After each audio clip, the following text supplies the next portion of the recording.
আসসালামু আলাইকুম। আজকে দেখাবো ভাইরাল ডিজাইনার কামিজটা কীভাবে বানানো এবং সেলাই করলাম। চলুন দেখা যাক। প্রথমে এটাকে আমি ৪ ভাঁজ করে নিয়েছি। লম্বা নিয়েছি আমি ৪৩ ইঞ্চি। আর কাঁধনি ৭ ইঞ্চি, বউগুলো আমার ৭ ইঞ্চি। তো যেহেতু এটা ৪৩ বডি মানে কামিজ, সেজন্য এটাকে আমি বডি নিয়েছি আমি ১৩ ইঞ্চি, ১.৫ ইঞ্চি আমার বাড়তি যাবে, ১১.৫ ইঞ্চি থাকবে। আর কোমর নিয়েছি ১২ ইঞ্চি, আর ভিপু নিয়েছি আমি ১২.৫ ইঞ্চি। আর এটা যেহেতু আমি এই পাশ থেকে বানাবো ভাবছিলাম, তো এখন দেখি না ওই পাশ থেকে বানালে ভালো হবে, তো সেই জন্য ওইখান থেকে আমি সেই অনুযায়ী দাগ কেটে নিয়েছি। সেমভাবে ওইখানে আমি দাগ কেটে নিয়েছি, শুধু আমার মানে আমি ওই সাইডে নিয়েছি মানে সুন্দর লাগবে এই জন্য, আমার ভালো লাগতেছিল যে এইভাবে দিলে ভালো হবে, এই জন্য ওইখান থেকে আমি নিচ্ছি। তো পুরোটা কীভাবে আমি কাটিং করে নিচ্ছি, তো দেখেন কীভাবে কাটিং করার পর এখন আমি হাতাটাকে ৪ ভাঁজ করে নিচ্ছি। ৪ ভাঁজ করার পর ভাবতেছিলাম যে এটা কীভাবে মানে এই কাপড় দিয়ে জোড়া ছাড়া কীভাবে হাতাটা লাগাবো। তো অনেক চেষ্টা করার পর পারলাম না। তাহলে আমার মানে দেখতেছি যে আমার এটা কাপড় জোড়া দেওয়া লাগবে, সেজন্য আমি পরে কেটে নেবো, সেজন্য রেখে দিচ্ছি। তো প্রথমে এটাকে আমি গলাটা বানিয়ে নেব। তো লম্বা নিয়েছি আমি ১৪ ইঞ্চি, আর চড়া নিয়েছি আমি ৭ ইঞ্চি। এটা দেখুন, এটাকে আমি যে লম্বাটা সেটা নিয়েছি আমি ৭ ইঞ্চি। তো এটাকে সুন্দর করে আমি রাউন্ড করে নিচ্ছি। তো এখন গলার যে মাপটা আসলে সেটা নেব আমি ৩ ইঞ্চি। তো ৩ ইঞ্চি নেওয়ার লম্বা নিয়েছি আমি ৬.৫ ইঞ্চি। দেখতে পাচ্ছেন, এখন এটা সুন্দর করে গোল করে আমি রাউন্ড করে শেপ করে নিচ্ছি। তো রাউন্ড করে দেখুন কীভাবে আমি শেপ করে নিচ্ছি, এভাবে রাউন্ড করবো, দেখুন কত সুন্দর হয়ে গেছে। তো এটাকে আমি সুন্দর করে এখন কাটিং করে নেব। ১/২ ইঞ্চি রেখে আমি কাটিং করে নিচ্ছি। এখন এটাকে সেলাই করে নেব পুরোটুকু। আর আমার ভিডিও যদি ভালো লাগে অবশ্যই লাইক করবেন, শেয়ার করে রাখবেন পরবর্তী ভিডিও পাওয়ার জন্য। কীভাবে টুকরা কাপড় দিয়ে সুন্দর সুন্দর ডিজাইনের কামিজ, ফ্রক বানানো যায় বেবিদের, সেই ভিডিওগুলো আমার ইউটিউব চ্যানেল এবং ফেসবুক পেজে দেওয়া আছে, চাইলে দেখতে পারেন। এখন এটা পুরোটুকু সেলাই করার পর এখন আমি এটা কামিজের সাথে লাগিয়ে নিচ্ছি। পুরোটুকু এভাবে আমি লাগিয়ে নেব।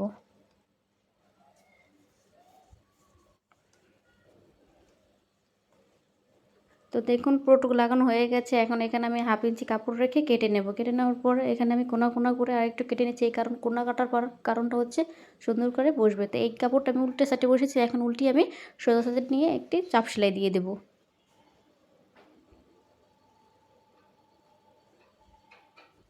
তো দেখুন আমি কীভাবে চাপ সেলাই দিচ্ছি, আপনারা সেমভাবে এরকমভাবে চাপ সেলাই দিয়ে দিবেন।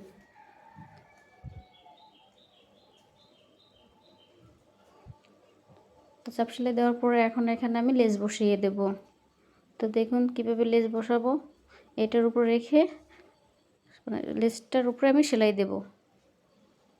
পুরোটুকু এভাবে আমি সেলাই দিয়ে নেব।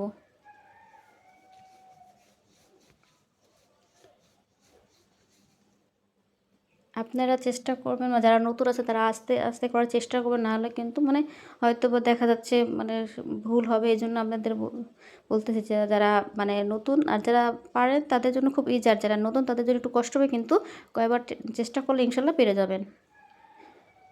তো দেখেন কীভাবে আমি ঘুরিয়ে ঘুরিয়ে সুন্দর করে লেসটা লাগাচ্ছি।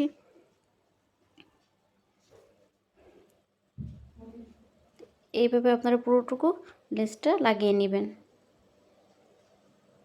তো দেখুন পুরোটুকু লেসটা লাগানো হয়ে গেল। একটা জিনিস কি মনে করবেন, যে জিনিসটা আপনারা শিখতে চান সেটা কিন্তু ধৈর্য সহকারে শিখতে হবে। এই জন্য ধৈর্য সহকারে পুরো ভিডিও দেখলে পুরোটুকু ইনশাল্লাহ, এখন না পরে কয়েকবার দেখলে ইনশাল্লাহ পেরে যাবেন। কোনো কিছুই তাড়াহুড়া কোনো কিছুই ভালো না। এই জন্য আস্তে ধীরে সব কিছু করার চেষ্টা করবেন, ইনশাল্লাহ সফলতা আসবে ইনশাল্লাহ। তো এখন এটার উপরে আমি আরেকটা চাপ সেলাই দিয়ে দিচ্ছি। এখন এখানে আরও সৌন্দর্য করার জন্য আমি এটা সবুতম বসাবো। তো দেখুন সবুতমটা আমি কীভাবে বসাচ্ছি। প্রথমে একটা বোতাম নিয়ে তার কাপড়টা নিয়ে আমি পেঁচিয়ে নেব, সুতা দিয়ে সুন্দর করে পেঁচিয়ে নেব। তো দেখুন এই যে আমি সুতা নিয়ে কীভাবে বসাচ্ছি, পেঁচানোর পর আমি কেটে নিচ্ছি। কেটে নেওয়ার পরে এখন এটাকে আমি আমার যে জামার গলাটা সেখানে আমি সুন্দর করে বসিয়ে নেব। তো দেখেন কীভাবে বসাচ্ছি, এভাবে আমি মানে উপর থেকে নিচের থেকে একটা কাপড় নিয়ে আর যে বোতামের যে কাপড়টা সেটাকে একসাথে করে আমি সুন্দর করে সেলাই করে নিচ্ছি। তো আপনারা এভাবে চেষ্টা করলে অবশ্যই পারবেন, এভাবে সেলাই করে নেবেন। তো দেখুন এভাবে আমি পুরোটুকু সেলাই করে নিয়ে দিলাম। তো আমি এখানে দেখুন তো তিনটাই সেলাই করে নিয়েছি। এখন আমি গলার যে পিছনের যে কাপড় মানে বক্রমটা সেটা আমি মানে 3 ইঞ্চি চড়া নিয়ে লম্বা নিয়েছিলাম 5 ইঞ্চি। তো এরকম করে সাইডে আমি 1 ইঞ্চি রেখে সেলাই মানে কাটিং করে এটাকে আয়রন করে 1/2 ইঞ্চি রেখে সেলাই করে নিচ্ছি। তো এখন আমি হাতাটা জয়েন করব। তা হাতাটা জয়েন করার পরে যে বললাম না টুকরা কাপড় মানে জয়েন করা দরকার, সেই কাপড়টা আমি আলাদাভাবে কেটে নিয়েছি। তো দেখুন কেটে নেওয়ার পর এখানে এটাকে আমি জয়েন করে নিচ্ছি। তো ডবল করে আমি সেলাই করে নিচ্ছি। সেলাই করার পর উপরে একটা চাপ সেলাই দিয়ে, চাপ সেলাইটা দেওয়ার কারণে সুন্দর করে জিনিসটা বসবে, এই জন্য চাপ সেলাই দিয়ে দিয়েছি। এখন আমি হাতাটা ডিজাইন করব। তো হাতাটা ডিজাইন করব 1 ইঞ্চি দূরে আমি লেসটা লাগিয়ে তার উপরে লেস বসিয়ে সেলাই করে নিচ্ছি। তো 2 উল্টান দিয়ে আরেকটা সেলাই দিয়ে দেব। তো দেখুন পুরোটুকু আমি এভাবে সেলাই করে নিচ্ছি। এখন আমি আরেকটা চাপ সেলাই দিয়ে দিচ্ছি। চাপ সেলাই দেওয়ার পর আমি আরেকটা সেলাই দিয়ে দিচ্ছি। তো এখানে সেলাই দেওয়ার পর এখন 2 মুখ একসাথে করে সেলাই করে নেব। সেলাই করার পর এখন দেখুন কত সুন্দর মাশাআল্লাহ হয়েছে। তো এখন সেলাই করা হয়ে গেল। এখন আমি গলাটা যে পিছনের পাটটা সেটা আমি কামিজের সাথে লাগিয়ে সেলাই করে নিয়েছি। সেলাই করার পর এখন এটাকে আমি 1/2 ইঞ্চি রেখে কোনা কোনা করে কেটে নিয়ে চাপ সেলাই দিয়ে দেব। তো দেখুন পুরোটুকু এভাবে আমি চাপ সেলাই দিয়ে দিচ্ছি।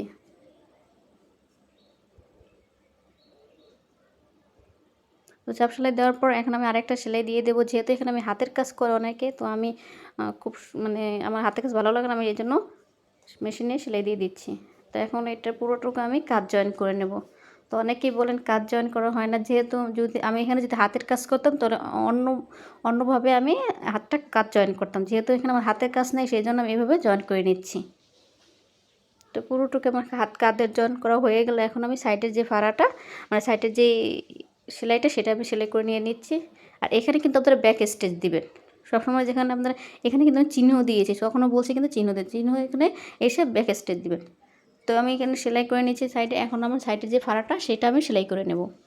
তো দেখুন উল্টিয়ে আমি সুন্দর করে সাইডের ফাড়াটা সেলাই করে নিচ্ছি।